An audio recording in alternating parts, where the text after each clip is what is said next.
मुख्यमंत्री एकनाथ शिंदे शिक्षक मतदारसंघाच्या निवडणुकीच्या प्रचारासाठी नगर, नाशिक आणि जळगाव दौऱ्यावर आले होते। यावेळी आमदार किशोर दराडे यांनी उत्तर महाराष्ट्रातील शिक्षक आयुष्यभर आपले गुलाम होतील आणि सेवा करतील असा अजब विधान करून वाद उभा केला। तर हे उत्तर महाराष्ट्रातले शिक्षक आयुष्यभर तुमचे गुलाम राहतील आणि तुमची सेवा करतील हे निमित्ताने सांगतो। तर हे उत्तर महाराष्ट्रातले शिक्षक आयुष्यभर तुमचे गुलाम राहतील आणि तुमची सेवा करतील हे निमित्ताने सांगतो। या विधानाने संपूर्ण राज्यातील शिक्षक वर्गात तीव्र संतापाची लाट उसळली असून दराडे यांचा ठिकठिकाणी निषेध होत आहे। पैठणी, नथ, कपडे देऊन शिक्षक विकत मिळतात असा गैरसमज यांचा आहे का? आम्ही स्वाभिमानी शिक्षक कधीच लाचार होणार नाही। एकदा संधी दिली होती तर शिक्षकांना कायमचा गुलाम समजण्याची हिम्मत दराडे यांनी केली आहे। पुन्हा असा व्यक्ती निवडून दिला तर आपल्या सन्मानाची ऐसी तैसी करेल। नमस्कार, मी विजय खुडे।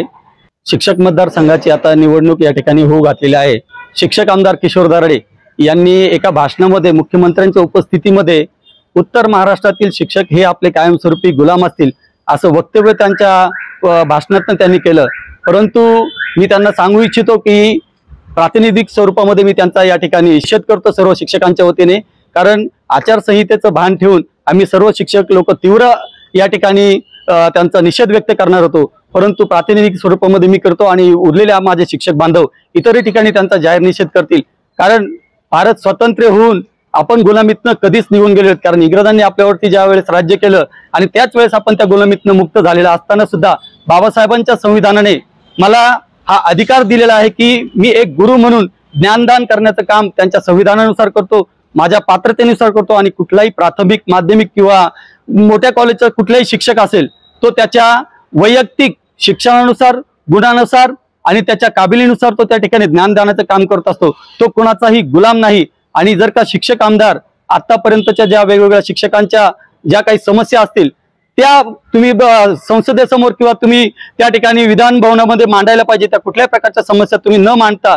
असं वक्तव्य करता स्वतःला निवडून येण्यासाठी की शिक्षक हा तुमचा भावी आयुष्यासाठी गुलाम असेल। शिक्षक हा कधी कोणाचा गुलाम नव्हता आणि कोणाचाही गुलाम नसणार आहे।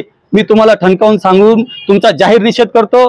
मी सर्व शिक्षकांना विनंती करतो की जर का अशा प्रकारचे शिक्षक आमदार आपल्या समस्या पुढे नेण्याच्या ऐवजी आपल्याला गुलाम करत असतील तर आपण सर्वांनी त्यांचा तीव्र निषेध केला पाहिजे।